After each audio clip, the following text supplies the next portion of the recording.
Olá! Hoje a gente vai mergulhar numa das maiores reviravoltas do nosso tempo no mercado de trabalho. Sabe, enquanto a inteligência artificial parece estar tomando conta dos escritórios, uma coisa totalmente inesperada está acontecendo com os trabalhos que exigem, força e habilidade manual. Para começar, vamos direto ao ponto com uma pergunta que, olha, resume tudo. Se a gente está tão focado em automatizar as tarefas de gestão, o trabalho de conhecimento, quem é que vai de fato construir, instalar e consertar a infraestrutura do futuro? Essa é a questão que está no centro da nossa conversa de hoje. E é justamente essa questão que nos traz ao que já estão chamando de o paradoxo do trabalho. É uma contradição fascinante que está, literalmente, redesenhando carreiras e economias inteiras. O contraste é gritante, né? De um lado, você tem uma ameaça muito real aos empregos de escritório, aqueles que por décadas foram o caminho mais seguro, carreiras em finanças, direito, administração, todas na mira.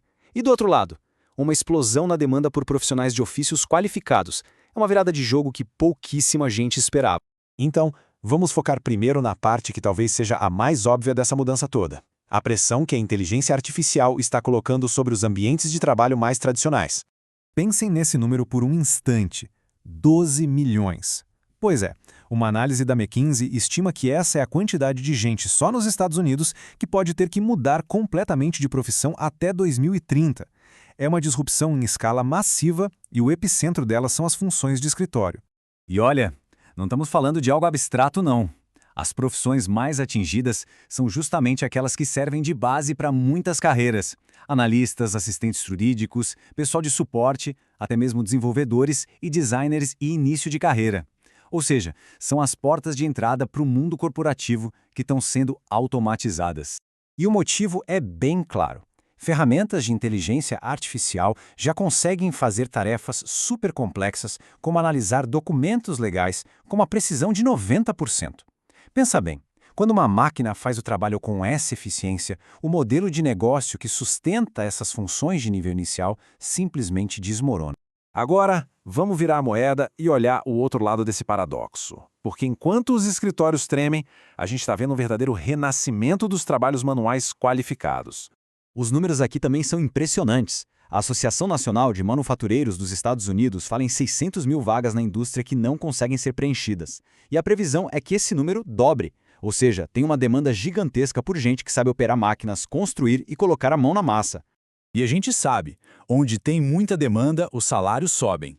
Em 2025, o aumento salarial médio na construção foi mais que o dobro da média em serviços profissionais.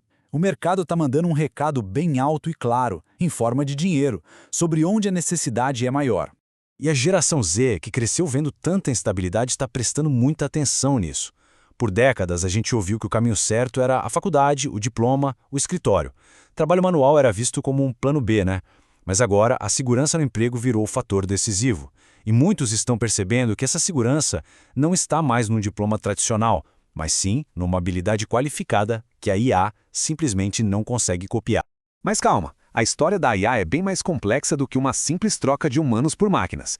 A pergunta de verdade é: a IA veio para tomar o nosso lugar ou para trabalhar ao nosso lado como um copiloto?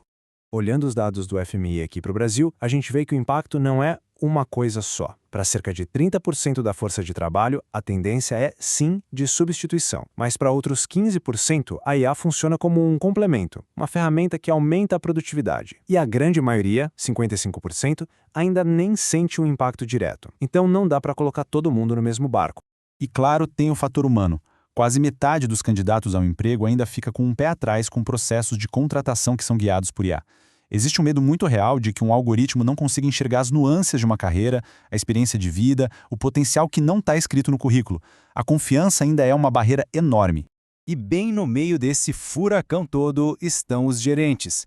Eles estão sofrendo uma pressão absurda. Com os orçamentos para contratação congelados, eles precisam fazer mais com menos gente e, ao mesmo tempo, gerenciar a chegada da IA e o moral de equipes que estão super ansiosas. Eles estão sendo literalmente espremidos por todos os lados. E isso tudo nos leva ao desafio final. Como é que se lidera no meio de uma transformação desse tamanho? O que gestores de RH e donos de empresas podem e devem fazer agora? Olha, a estratégia para lidar com essa nova realidade precisa ser muito clara. Dá para pensar em 4 frentes. Primeiro, requalificar a equipe que já está na empresa para que saiba usar a IA como uma aliada. Segundo, virar a chave na hora de contratar, valorizando e atraindo talentos técnicos e manuais. Terceiro, dar suporte e ferramentas para os gerentes, que são a linha de frente dessa mudança toda. E por último, ser transparente sobre o papel da IA, construindo confiança em vez de alimentar o medo.